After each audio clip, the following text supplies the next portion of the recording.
జై తెలంగాణ.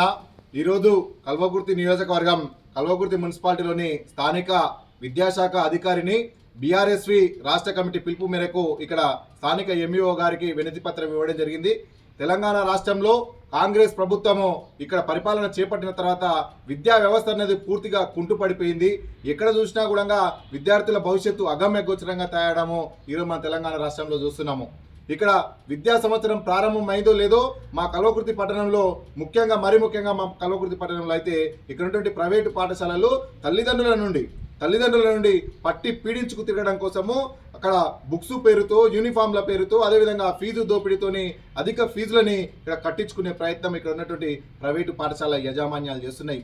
మరి మీకు ఎక్కడుంది చట్టంలో ఎక్కడ రాసింది మరి పాఠశాలలో పుస్తకాలు అమ్మాలని? చట్టంలో ఎక్కడ రాసింది మీరు పాఠశాలలో యూనిఫామ్లు అమ్మాలని? చట్టంలో ఎక్కడ రాసింది మీకు చై బెల్ట్ అమ్మాలని? మరి ఇక్కడ ఉన్నటువంటి విద్యాశాఖ ఏం చేస్తుంది? టాస్క్ ఫోర్స్ ఏం చేస్తుంది? ఇక్కడ ఉన్నటువంటి విద్యాశాఖకి సంబంధించిన అధికారులు ఏం చేస్తున్నారు? ప్రైవేటు పాఠశాలను కనీసము తనిఖీ చేసే సోయి లేదు.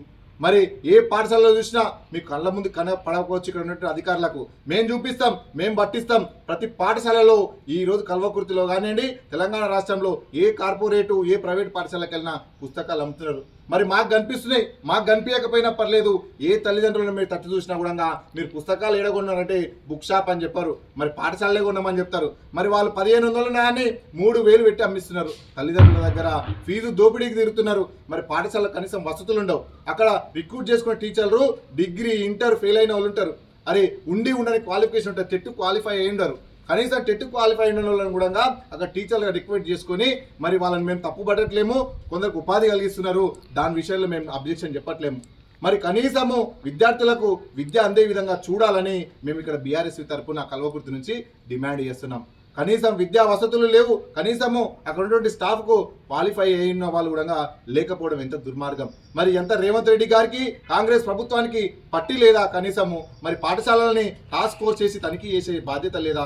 మరి ఇక్కడ ఫీజు నియంత్రణ చట్టాన్ని వెంటనే అమలు చేయాలని మేము ఇక్కడ నుంచి డిమాండ్ చేస్తున్నాము. మరి రేవంత్ రెడ్డి గారు ఫీజు నియంత్రణ చట్టాన్ని అమలు చేయాలి.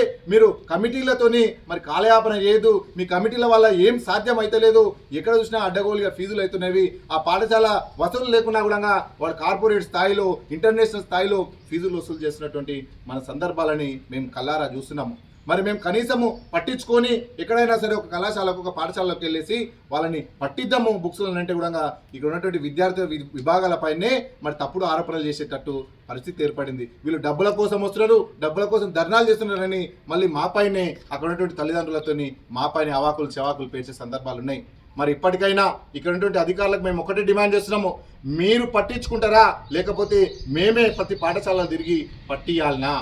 మరి మీరు ఇప్పుడు ఇప్పటికైనా కళ్ళు తెరుస్తారా? మరి మేమే కళ్ళు తెరిచి చూసి అన్ని కూడా చేయాలనా? మరి రాష్ట్రంలో విద్యా హక్కు చట్టం ఎక్కడ అమలవుతుంది? మరి ఏడుంది? విద్య అనేది మొత్తం కూడా కార్పొరేట్ అయిపోయింది. విద్య అనేది వ్యాపారం అయిపోయింది. ఎవరు పట్టించుకునే నాదులు లేడు. ఈరోజు మరి రేవంత్ రెడ్డి గారు మొన్న ఒక స్టేట్మెంట్ ఇచ్చారు, చాలా బాధ అనిపించింది. మేము మళ్ళీ దీనిపైన ఇలా స్టేట్మెంట్ వస్తే